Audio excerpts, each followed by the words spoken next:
আগের ভিডিওতে আমরা দেখেছিলাম হান্টার চাহিন জিনহুর সামন করা সেই শ্যারোর সঙ্গে ফাইট করতে রাজি হয়ে গিয়েছিল। আর এই ভিডিওর শুরুতেই আমরা দেখতে পাই হান্টার চাহিন উঠে দাঁড়ায় এবং জিনহুকে জিজ্ঞাসা করে টেস্ট কখন করবে। জিনহু উত্তরে বলে চলো এখনই করা যাক, হান্টার অ্যাসোসিয়েশনের জিমনেশিয়াম কেমন হবে। এরপর সে মনে মনে বলতে থাকে এটা অনেক ভালো একটা সুযোগ আমার শ্যাডো এক্সচেঞ্জকে টেস্ট করার মতো। আসলেই কি এটা ইউজ করে দুইজন পার্সন ট্রাভেল করা সম্ভব নাকি। আর তখন আমরা শ্যাডো এক্সচেঞ্জের নোটিফিকেশন দেখতে পাই। এই স্কিলটি ইউজ করে জিনহুর তার শ্যাডো সোলজার্সদের সঙ্গে পজিশন চেঞ্জ করতে পারবে। আর একবার ব্যবহার করার পরে 3 ঘন্টা এটার কুলডাউন টাইম, বাট স্কিলটার লেভেল আপ হলে কুলডাউন টাইম কমতে থাকবে। এরপর আমরা দেখতে পাই চাহেইন জিমনেশিয়ামে যাওয়ার জন্য দরজা খুলে বাইরের দিকে যেতে চাচ্ছিল, বাট জিনহু তখন তাকে বলে তোমার যাওয়া লাগবে না কোথাও, আমরা একটা শর্টকাট ইউজ করতে পারি, কিন্তু আমাদের কিছুক্ষণ কাছাকাছি থাকা লাগবে। আর জিনহু তখন এক প্রকার ভাবে চাহিনকে হালকাভাবে জড়িয়ে ধরে আর কি, এবং এরপরে বলে শ্যাডো এক্সচেঞ্জ।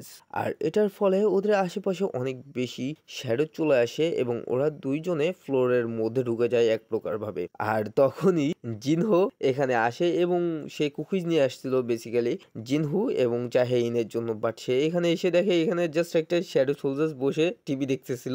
আর ওর হাত থেকে সে সব কুকিজও নিয়ে নেয় এবং প্লেট সহ সেগুলোকে খেয়ে ফেলে। সিন শিফট হয় এবং আমরা হান্টার অ্যাসোসিয়েশনের জিমনেশিয়াম দেখতে পাই। চাহেইন এবং জিনহু অলরেডি এখানে পৌঁছে গিয়েছিল। হান্টার চাহেইন এটা দেখে অনেক বেশি অবাক হয়ে যায়, বিকজ ও এরকম কোনো কিছু আগে কখনো হয়তোবা দেখেনি, হয়তোবা কি ভাই দেখেই নাই। বাট অন্যদিকে জিনহু ভাবতেছিল যেমনটা আমি আশা করেছিলাম শ্যাডো এক্সচেঞ্জ স্কিলটা গেটের মতোই কাজ করে, কারণ আমি এখানে অন্য আরেকজনকেও মুভ করাতে পারতেছি। ইন্টারেন্স ফ্লোরে ক্রিয়েট করা হয় যেখানে এক্সিস্ট টার্গেটের উপর ডিসাইড করা হয়, আর টার্গেটের যে কোনো একটা শ্যাডো থাকার প্রয়োজন আছে। 3 আওয়ার্স কুলডাউন টাইম, বাট এই স্কিলটা ইউজ করে সত্যি গেট ওপেন করা পসিবল। সো এই স্কিলটা ইউজ করে ওয়ার্ল্ডের যে কোনো জায়গায় যাওয়াও পসিবল। এরপর জিনহু বলে চলো শুরু করা যাক, বাট চাহেন জানায় সে তো তার ওয়েপেন নিয়ে আনতে ভুলে গিয়েছে। জিনহু তখন বলে ওহো সেই পিক্যাক্সটা, আর এটা বলতে চাহেন অনেক বেশি লজ্জা পেয়ে যায়। আর জিনহু এরপরে জানায় যে ভাই আমি মজা করতেছিলাম। চাহেন তখন বলে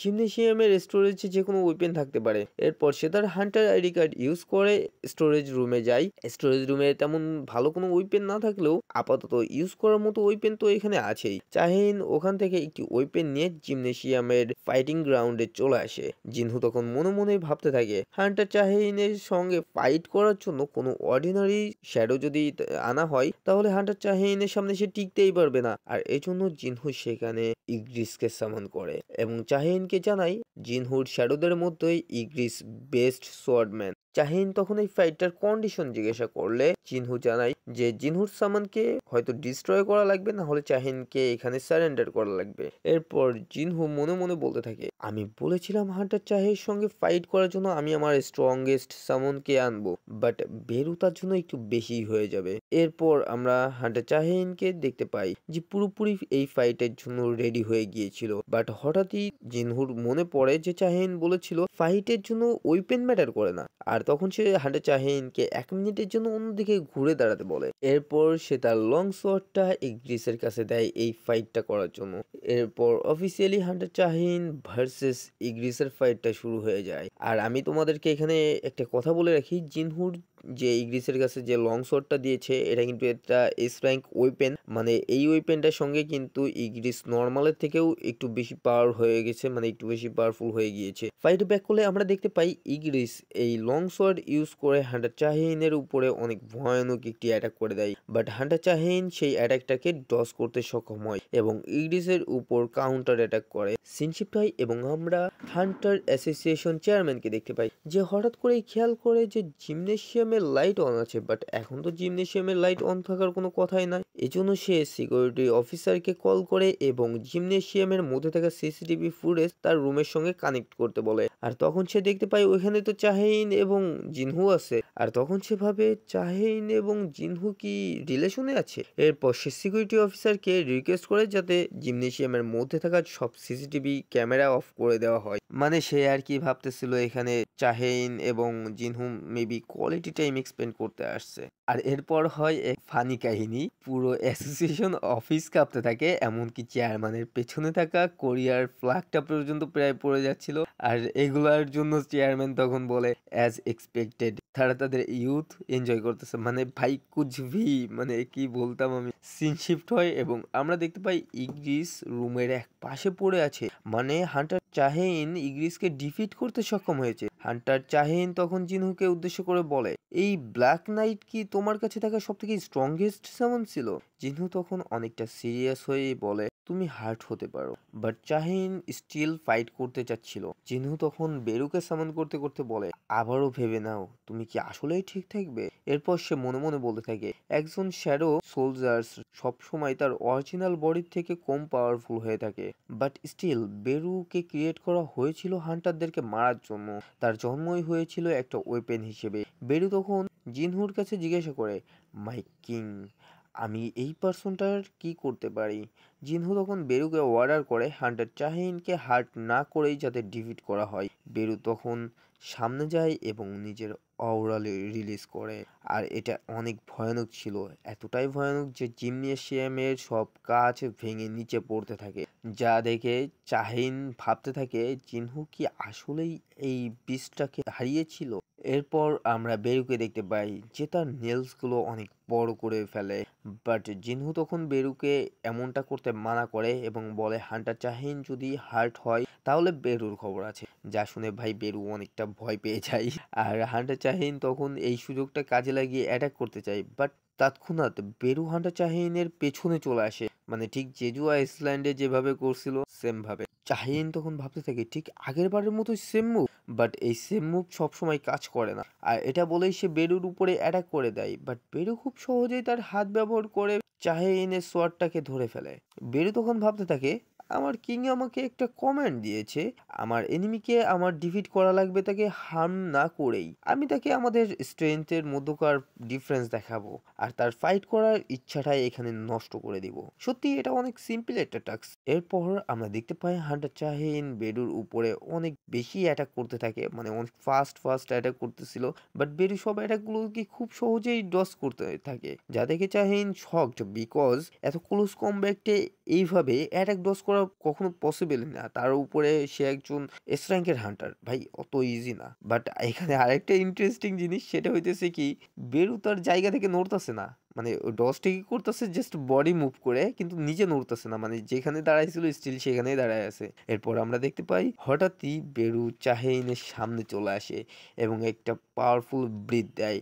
আর এটার ফলে হান্টার চাহিন অনেক দূরে গিয়ে পড়ে। জিনহু তখন ভাবতে থাকে ফাইটটাও মনে হয় শেষ হয়ে গেছে, বিকজ চাহিন বুঝতে পেরেছে যে বেরুর সঙ্গে তার কম্পেয়ার করা আসলেই কখনো সম্ভব না, ডিফিট সে করতেই পারবে না। তো সে যেহেতু ডিফারেন্সটা বুঝে গিয়েছে সেহেতু সে হয়তো বা আর ফাইট করবে না। এরপর সে চাহিনকে জিজ্ঞাসা করে, তুমি কি স্যাটিসফাইড? বাট হান্টার চাহিন এখনো ফাইট কন্টিনিউ করতে চায়। যা শুনে জিনহু ভাবতে থাকে, এত কিছুর পরেও হান্টার চাহিন মানতে চাচ্ছে না কেন?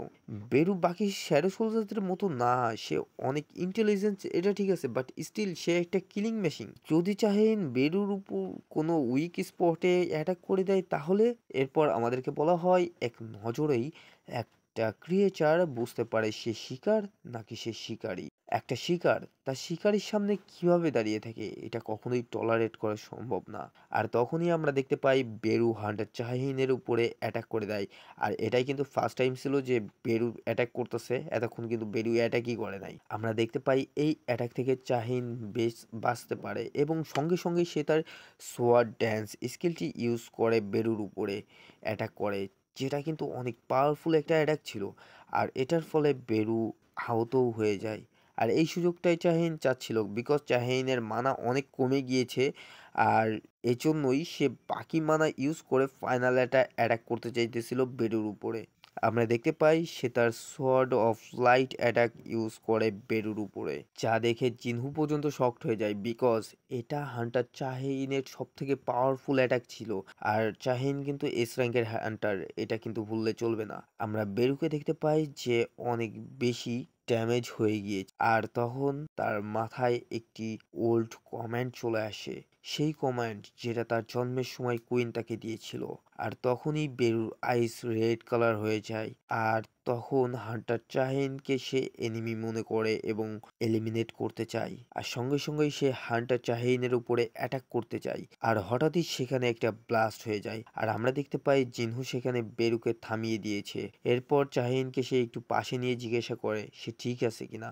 অন্যদিকে আমরা বেরুকে দেখতে পাই যে এখানে কান্না করতেছিল ভাই, মানে সিরিয়াসলি সে জিনহুয়ের কাছে মাপ চাইতেছিল যে সে এমনটা আর কখনো করবে না। আর তোমরা এখানে জিনহুর রিয়াকশন দেখে বুঝতে পারতেছো সে কি বলতে চাইতেছে। যাই হোক, জিনহু চাহিনকে তখন জিজ্ঞাসা করে তুমি এত হার্ড ট্রাই কেন করছো? আমার গিল্ডে জয়েন হওয়ার জন্য তোমার এত দূর যাওয়ার তো কোনো দরকার নাই। এটা তো জাস্ট একটা টেস্ট ছিল, একটা নেমলেস গিল্ডের ইন্টারেন্স টেস্ট। তোমার মতো একজন হান্টারের এমন কিছুর জন্য লাইফ রিস্ক নেওয়ার তো কোনো উচিত না। তাহলে তুমি এসব কেন করছো?